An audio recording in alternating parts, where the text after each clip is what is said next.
सलाह के 100 शब्दों से ज्यादा अनुभव की एक ठोकर इंसान को मजबूत बनाती है। नमस्कार दोस्तों, मैं हूं भारती पाटनी। स्वागत है आपका मेरे चैनल तकदीर ग्रहों से में। दोस्तों, आज मैं आपको जन्म पत्रिका में देखे जाने वाले पाप कर्तरी योग के बारे में बताने वाली हूं। पाप कर्तरी योग को कैसे देखा जाता है जन्म पत्रिका में? कर्तरी का अर्थ संस्कृत में होता है कैंची। कैंची जब चलती है तो कैंची के दो छोर, ऊपर के दो जो भाग होते हैं वो आपस में मिलते हैं और बीच में रखी हुई कोई भी वस्तु, चाहे वो कपड़ा हो चाहे वो कागज हो, उसको काट देती है। तो इसी को इस तरीके से बताया गया है जन्म पत्रिका में कि किसी भाव या किसी ग्रह के आगे वाले भाव में या पीछे वाले भाव में एक एक क्रूर ग्रह चला जाए तो इसे हम पाप कर्तरी योग में गिना जाता है। पाप कर्तरी योग मानते हैं इस योग को। तो ये तो इसका सिंपल प्रिंसिपल हो गया कि आपने किसी भाव को देखा या आपने किसी ग्रह को देखा कि उस ग्रह के आगे वाले भाव में या पीछे वाले भाव में एक एक क्रूर ग्रह है, तो ये पाप कर्तरी योग हो गया। ठीक है। अब दूसरा प्रिंसिपल इसका क्या है? आपको ये देखना पड़ेगा कि आगे वाले भाव में या पीछे वाले भाव में किस तरीके के ग्रह बैठे हैं। अगर आगे वाले भाव में वक्री ग्रह बैठा है व पीछे वाले भाव में मार्गी ग्रह बैठा है तो ये स्टैंडर्ड योग बनेगा पाप कर्तरी का, यानी कि पूर्णतः प्रभावित होगा ये योग। क्यों? क्योंकि वक्री ग्रह पीछे को जाएगा और मार्गी ग्रह आगे को जाएगा, तो कैंची के दोनों छोर मिलेंगे और बीच वाली वस्तु को काटेंगे, यानी कि बीच वाले भाव को प्रभावित करेंगे। ये इसका दूसरा नियम हो गया। और तीसरा पॉइंट क्या हो गया कि अगर आगे मार्गी ग्रह हो जाए और पीछे वाले भाव में वक्री ग्रह हो जाए तो मार्गी वाला ग्रह क्या करेगा, वो आगे को बढ़ेगा और वक्री वाला ग्रह क्या करेगा, वो पीछे वाले भाव को जाएगा। तो इसमें कैंची चलेगी नहीं, कैंची का मुंह खुलेगा। तो कैंची का मुंह खुलेगा तो ये पाप कर्तरी योग में नहीं गिना जाएगा। और चौथा पॉइंट इसका क्या हो गया? चौथा पॉइंट हो गया कि जो ग्रह बीच में बैठा है और उसके आगे व पीछे वाले भाव में एक एक पाप ग्रह हैं, क्रूर ग्रह हैं, तो वो ग्रह कैसा है? वो ग्रह अगर अपनी राशि का है या उच्च का है या वो अंश बल से बली है तो वो पाप कर्तरी योग में नहीं गिना जाएगा। पाप कर्तरी योग में गिना जाएगा, होगा वो, लेकिन उसके पास इतना बल है कि वो उस प्रभाव से अपने को बाहर निकाले।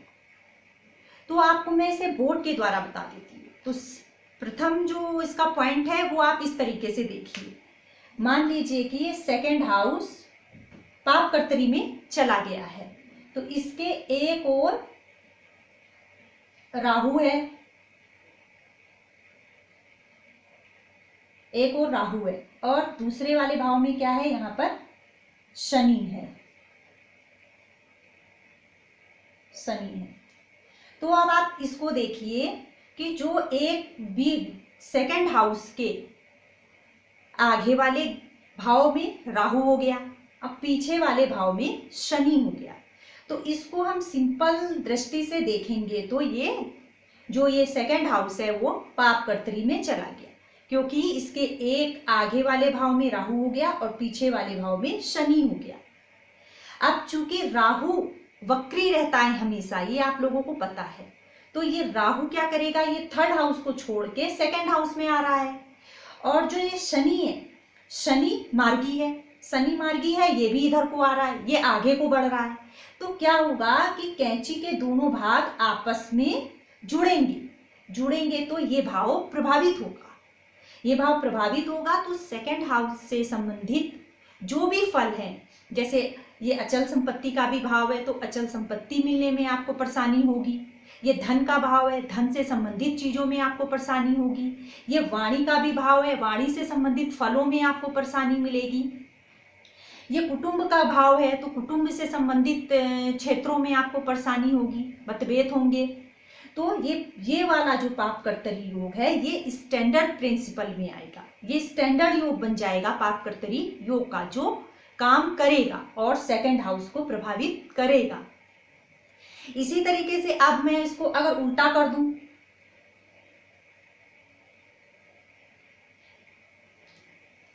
यहां पर मैं शनि को कर दूं, ये मार्गी है, और यहां पे मैं राहु को कर दूं।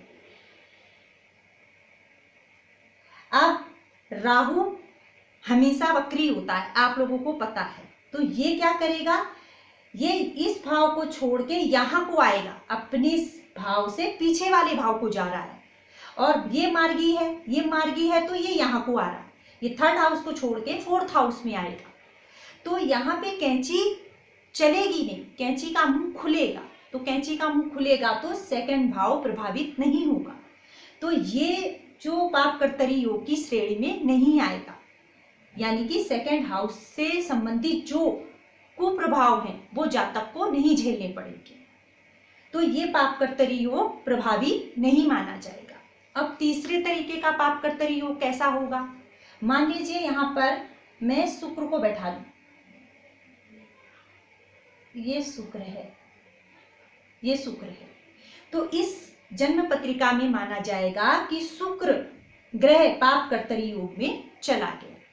तो ये जो शुक्र है यहां इसको बदलना पड़ेगा, यहाँ राहु जो पूर्णता योग है पाप कर्तरी का, ये राहु हो गया और ये शनि हो गया, ये वक्री है, ये यहाँ जा रहा है, ये मार्गी है, ये यहाँ जा रहा है, तो यानी कि ये शुक्र जो है प्रभावित हो रहा है पाप कर्तरी योग से।